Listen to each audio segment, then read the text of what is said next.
Jen and Kari here with Marina, one of our practitioners, and we've got a great topic for you today, and one that I don't know, might be a new topic, or might be, just maybe you've already realized how just taking in so much information can actually affect you mentally, physically, and spiritually. So we're going to kind of be just sharing some of our thoughts on that today, and things that we've seen personally and with clients, and just how we really need to be aware of this, and how it can keep us stuck in our healing journey, and how it can just keep us hyper fixated on really maybe sometimes the negative, and just constantly keep us in this fixed mentality. So I'm excited for this topic today. How about you girls? Yeah, for Yeah. sure. I know personally, where I was always searching for more answers, more topics. What else? What don't I know? How does, this interact rather than just sitting back? Because sometimes we forget that someone with a higher pay grade is in charge. True. And we can And have all the answers and it still doesn't matter. I think that too, I don't know about you, Marina, but I know Jen, she just loves to learn. I like to learn too. You Yeah. probably do as well. And Yeah. I'm sure many of you listening do too. There's nothing wrong with that. But Right. Right. sometimes there needs to be a cutoff, or a line drawn almost, because it can really go south quick whenever we have access to so much information, and it's all great, but yeah, it can just be a lot. And our mind really wasn't made to take in all of this information 24/7 with no breaks, and which, That's the yeah, key. Yeah, right, it's is what happens. nonstop information, right. And more information doesn't necessarily mean the answer. Like, sometimes it's Um, just in God's timing, right? Like, yeah. we might know the answer, or have found the answer long ago, and it's just not in God's timing. Well, the thing is, we take in information, and I know that we're practitioners helping other people, but it goes both ways, right? We take in information for ourselves, but also for other people. I mean, just speaking for taking in information, trying to kind of help ourselves, we can't really take action on all that information. And so it's like it just kind of goes to sit there. It really isn't put into place. And so, yeah, like you said, Jen, we might have found our answer, but we didn't really take action on it, because we found 10 other things that we could do as well, and chose one of those. Right. And I don't know if, some people have my personality in that for me, it can't be my fault if I have enough information. So if Right. I stay sick or if I can't heal, but I did everything I could and I did all the information gathering and all the learning, then it can't be my fault. It's out of my hands. So Yeah. that was more of a mental thing for me that I had to work through, that it's not our fault. It's not Yeah. our fault if we have too much, too little, not like it just is sometimes. Yeah. And so that was a big like mindset shift for me, is that I had to release the fault of staying where I was. Yeah. I think too, today, where we're at with, so much information being right at our fingertips, it's kind of put this pressure on us to be the expert in our own healing, versus, maybe trusting an expert, or trusting somebody else. And I see that a lot. Not saying that I know everything, any of us know everything, not saying that, but it's like we see clients that come wanting answers, but yet I'm maybe sharing, this is what I see, this is what I see, this is the plan, and they're like, but what about this? But what about this? Well, I saw this person talking about this, and it really does impede us from actually taking our hands off of our situation and letting somebody else guide us, which it can be just what you need to do. I think about too how, whenever they started putting prescription medication ads on TV, now everybody goes to their doctor and it's like, well, do I need this medication? What about this medication? So I think that it started back in the 80s, but it's just, yeah, that I see that really as being a barrier. Yeah, and there's a balance, I think, right? Like we're not saying don't be an advocate for your own health. Absolutely. Yeah, You there's a should know. difference. Maybe we could Right. talk about that difference. What do you Yeah, think the difference is there? I think that being an advocate, especially in mainstream now, is super important because no one knows Yeah, your body and mind better than you do. But at the same time, as Kari said, sometimes being knee deep in the situation is you can't see, the forest for the trees. And so, having someone look from the outside in, and also just surrendering, right? Like, there's lots of clients who, and I get it, like some of them, they are super anxious. And so, they just want to be out of this uncomfortable anxiety, which I understand. But at the same time, sometimes you have to trust the process, right? If they come to someone like us that we've walked this journey with other people before. And, we understand that A, B, and C needs to happen before you can get D, right? yeah, And so sometimes just trusting that process of, your practitioner needs to peel the onion. And, again, ultimately, it's God's timing also. yeah. That's And huge. also just realizing like there's not one way to treat something. Right. So just because one practitioner does it differently than another doesn't mean one is right and one is wrong. Again, we're back to that black and white mentality, like, oh, this is yes, this is no. But there's so much gray in this, and there could be 10 different ways to treat a certain chronic condition, and they all could work for some person. So Absolutely. it's just recognizing that too, and just keeping that in the back of your mind that there's just not one way. And if someone treats with one supplement versus another, that could work for that person or that could not. Right. So And that's why it's important too, I think, even if you have a diagnosis, right? So you've gotten a diagnosis, um, and something worked for somebody else, that doesn't mean that it's going to work for you. You could have four people with the same diagnosis, and as Morena said, they're presenting with the same symptoms, and quote unquote, mainstream has diagnosed this to fit in a box. However, people heal in a very unique way, physically, emotionally, spiritually. And so each case, even though they have the same diagnosis, needs to be approached in a different way. And they all get better, but with the same diagnosis, with different roadmaps. That's because a diagnosis doesn't often look at the whole person, right? We're trying to look at the Correct. whole Right. person, and just the whole body. And yeah, it's just a different approach. So maybe that's a mindset thing too, that hopefully you could be encouraged to kind of look at things differently. Um, Right. let's chat about how, constantly having all this information coming in and maybe getting, really trying to figure out what the right path is for you. How does that keep us stuck in the fix it mentality? And what have you guys seen that do? Maybe for your own health or in clients in practice. It's literally like the opposite of safety. So if we're constantly jumping from one thing to the next, we are telling our bodies, I am not safe and content in what I know today. So I have to go and search for more. So it's literally signaling the opposite of safety to our bodies, which is triggering the nervous system, triggering fight or flight, all the things, right? And Yeah, just that's a good point, Marina. Actually, it keeps your brain going, right? It keeps that rat in there running constantly. yeah. Yeah. I think sometimes we have this mentality of thinking what are we missing? We always need to add something.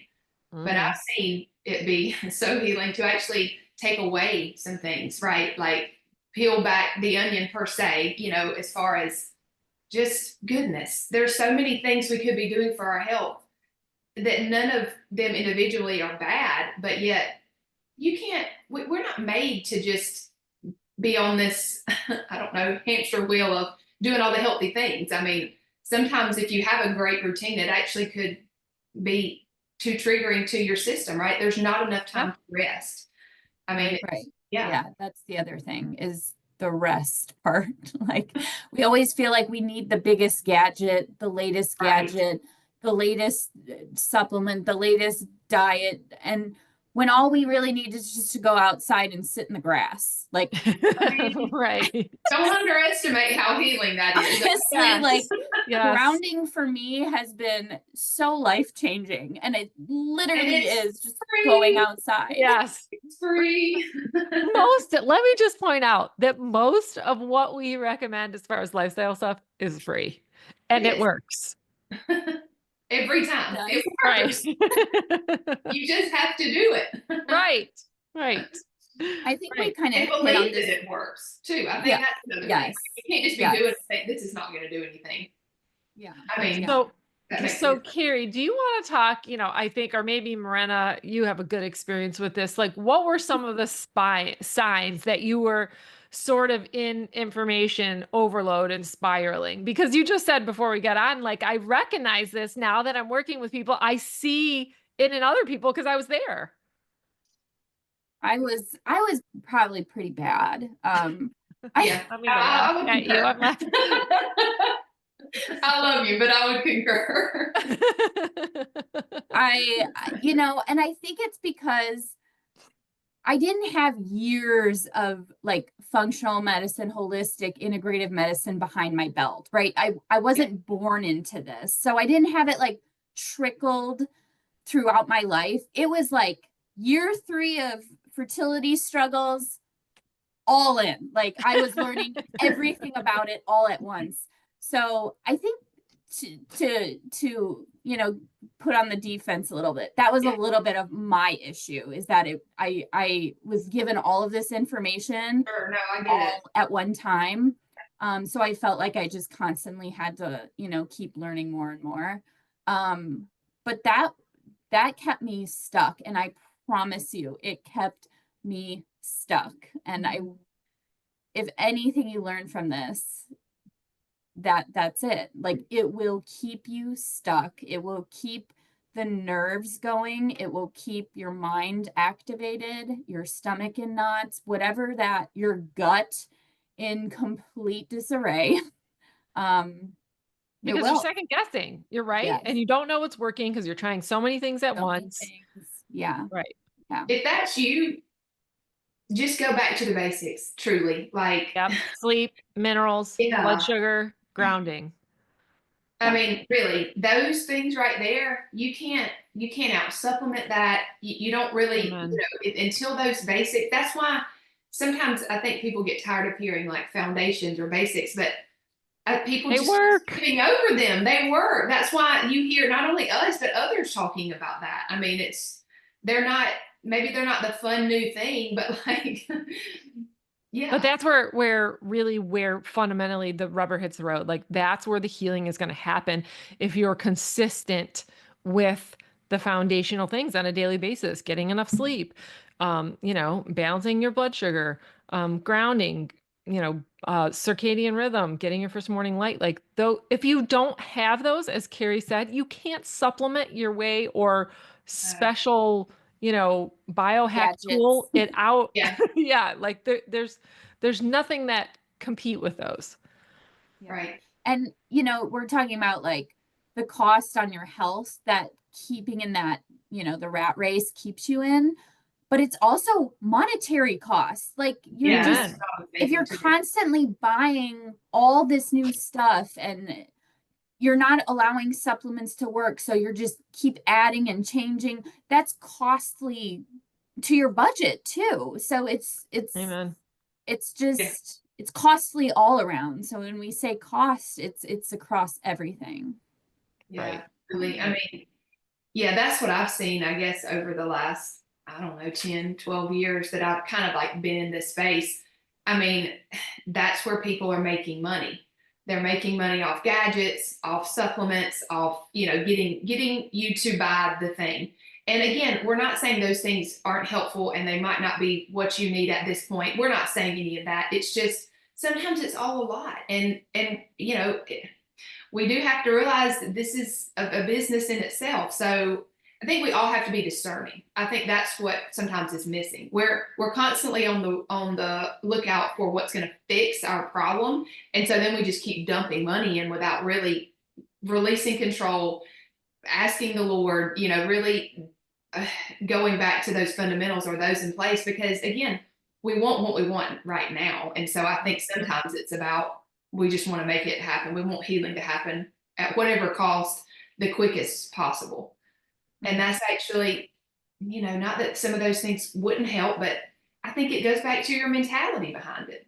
And only you know that. We're not trying to judge anybody. I mean, certainly I don't, please hear us when we say, yeah, you just need to be discerning about where God's leading you. And that takes time and intention. Yeah. And as we've always said, and are reminded ourselves very often, God doesn't work in formulas. No. So it's really about listening to your body, listening to where you are emotionally, spiritually, and as Kari said, discerning some of those things. Because what we have seen, and I've seen this, Marina has seen this, she said it, so is Kari, is sometimes, because of course we're on the outside looking in, it's easier to see that these people are really struggling emotionally and spiritually, right? They can't see that yet. Right. 100%. And don't get me wrong, sometimes you do need to stabilize the physical in order to do the emotional and spiritual work. So that's what we're saying is actually, thinking about your mindset does stabilize the physical. Right. Truly. Yeah. But I'm just saying, like, if you're hungry and anxious because you haven't eaten in 7 hours, right? It's hard to do. Maybe you just need a meal. Right. Yeah. Right. Maybe Instead of like it being some complicated thing, maybe you just need to eat more, literally. And I want to touch on, and we've touched on this, listening to your body and not listening to the influencer's body. So, we're just a little quick example of just recently what has helped me is really just eating more meat. And I've never had this sense of fullness before, ever in my life. Wow. I have always been hungry. Kari knows that. I was hungry all the time. And I'm like, what? And I followed, you have to eat. And you were eating clean, right? Yes, I was eating clean. I was just starving all the time. And what really, really helped me was just eating 10 ounces of meat with every meal. And I don't care what, some influencer says is bad or good. It has made my digestion completely different. And I feel better, and I'm not, oh gosh, I need a snack now. What am I going to do? I don't have a snack. No, I'm full now. I don't eat a lot of grains. I don't eat as many veggies as I probably should, but sometimes you just got to toss it up and be like, this is what's working for me. This is what God has led me to do. I'm going to listen to him, and I feel better. So you have to just come back to listening to yourself, listening to your body, ignore, and it may not be that forever. You might go through a phase where this is working for you now, and then you can go back to more balanced later on. And that's okay. You don't have to follow what everybody else is doing, because that's not always going to work for you. We've said that. But I just want to emphasize that, because just recently I had this huge thing, and I'm like, yeah, I don't care what everyone, I'm done with caring what people say. Right. You're doing what's right for you and what works for your body. Right. And that's so funny, because I think that's probably one of the biggest questions that I always get, like, which diet should I eat? How should I eat? And I, in my head, I'm thinking, I have no idea, because it's different for everybody. First of all, here in the States, we come from a mosaic of different countries, backgrounds, and genetic makeup. And so to say that keto is good for you, or paleo is good for you, or a balanced diet is good for you, it's different for everybody. Now, can we use certain diets to facilitate keto for weight loss, whatever, short term? Absolutely. But I think as a whole, there's not, quote unquote, one style of eating that works for everybody, and that that physiology really thrives on. It really is catered and curated for each individual. And so, again, as we mentioned, listen to your own body's sort of algorithm. And, as we said, God isn't working formulas. While some of these influencers, might have great things to say and good advice, and, it might not work for you specifically. And that's okay. Yeah. I mean, we're talking about being discerning and really listening to your body. You got to decrease the amount of info that's coming in to be able to do that. So Amen. having Yes. boundaries around your phone is absolutely critical, not only for your health, but just for your spiritual walk and for your emotion. I mean, it's just, we were never meant to have that for much information coming in and at our fingertips, I don't think, and I think the enemy works a lot through distraction with our Distraction. phone. Like, try to have boundaries around your phone. I try to, just sharing what that kind of looks like. I'm not perfect at all. I try to just not be on my phone as much on the weekends, delete social media apps. And then I try to give my phone a bedtime. So like 8:30 or whatever it might be, I don't sleep with it by my bedside. I'll put it in my bathroom where it's plugged in. And try to have some quiet time in the morning before you get on your phone immediately. I mean, it makes a huge difference, I think, with how your day goes. Just like eating breakfast makes a big difference, and just like how you start your morning. So these are just little things and little ways. And I think it really does start with being aware that it's just affecting us. I think sometimes we just don't realize how much it's affecting us.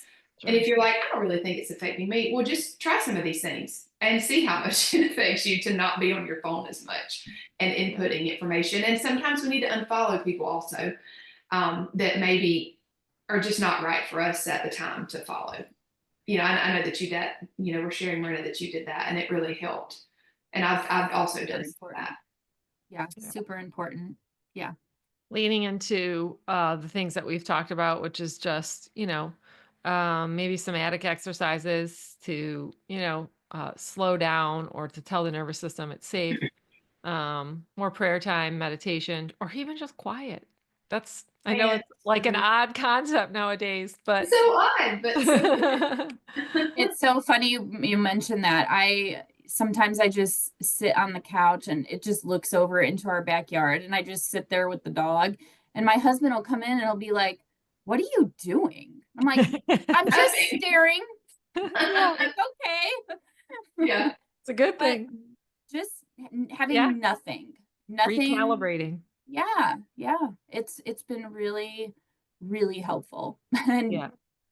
Well, I mean, have more fun. Find a hobby. I mean, truly, like we don't really. Amen. We need more fun in our lives. I think most people. Truth. So, yeah. Yeah. I love this conversation. I think it's needed. I think that we hope that it points you more to the Lord to discern, what He's asking you to do specifically, because nobody else can tell you that. You need to really take this, what we've talked about, and just pray about it and follow the lead that He gives. But it's an important topic. We've all seen it personally and with clients. So thanks for listening, everybody. We really appreciate it.